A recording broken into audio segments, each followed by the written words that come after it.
Dalam nama Bapa dan Putra dan Roh Kudus. Amin.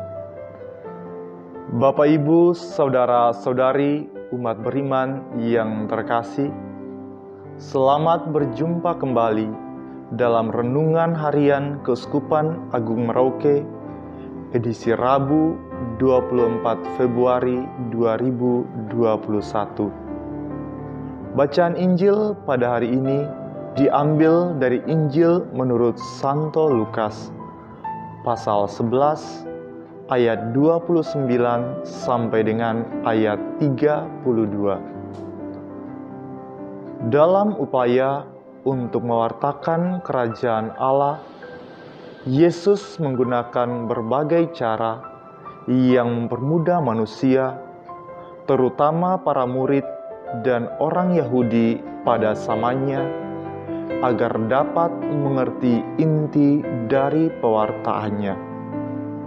Dua metode yang sering dilakukan oleh Yesus dalam mewartakan kerajaan Allah ialah melalui perumpamaan sederhana yang mudah dimengerti dan melalui tanda-tanda ajaib yang menunjukkan kemuliaan Allah.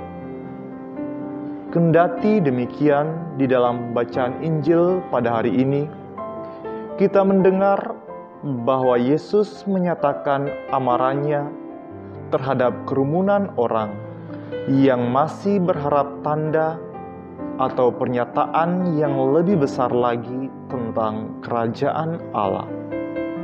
Yesus sampai memberi label angkatan yang jahat kepada mereka. Bapak, Ibu, dan saudara-saudari yang terkasih, dari bacaan ini saya mengajak kita untuk merenungkan dua hal berikut.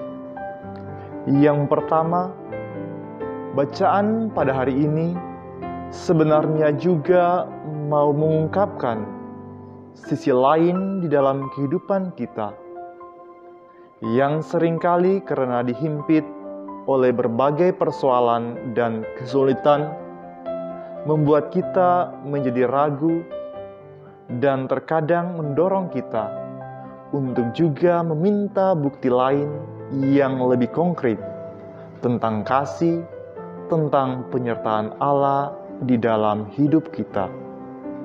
Kita bertindak seperti sekelompok orang di dalam bacaan Injil yang meminta tanda lain dari Yesus. Namun, jika kita mau berhenti sejenak dan melihat kembali perjalanan hidup kita, maka kita akan menemukan begitu banyak jejak kasih Allah dan penyertaannya di dalam hidup kita.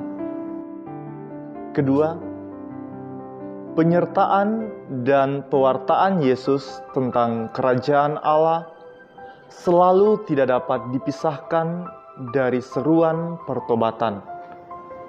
Bacaan pada hari ini pun pada akhirnya mendorong kita untuk semakin peka merasakan tanda dan undangan Tuhan agar kita dapat kembali bersatu dengannya yang adalah kudus melalui sebuah pertobatan yang sejati. Semoga di masa Prapaskah ini, seruan dan pewartaan Yesus mampu kita kenali dan terlebih menyentuh hati kita, sehingga kita boleh mengusahakan suatu pertobatan di dalam hidup kita, agar hidup kita semakin berkenan di hadapan Allah dan di hadapan sesama. Semoga demikian. Dalam nama Bapa dan Putra dan Roh Kudus. Amin.